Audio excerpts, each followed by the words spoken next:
Ange.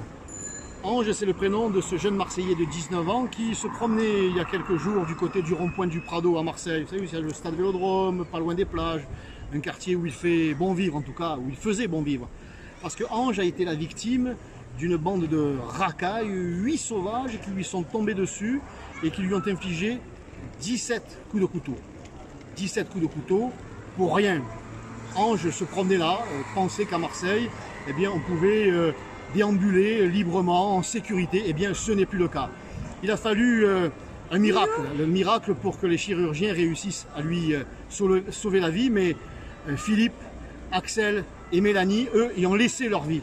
Et je n'oublie pas, bien sûr, Marie-Bélène, je n'oublie pas Laura et Morane à Marseille. Alors aujourd'hui, on assiste à un véritable ensauvagement de la société française et Marseille n'échappe pas à cette règle.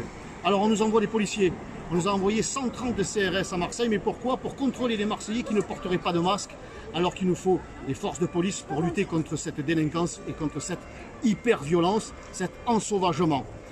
J'attends de la police, et je suis sûr qu'elle le fera, qu'elle mette la main sur ces 8 sauvages et qu'on nous donne les noms. Que l'on sache qui est à l'origine de cette barbarie et si ce sont des Français qu'ils croupissent en prison et s'ils sont étrangers qu'ils soient expulsés de notre territoire.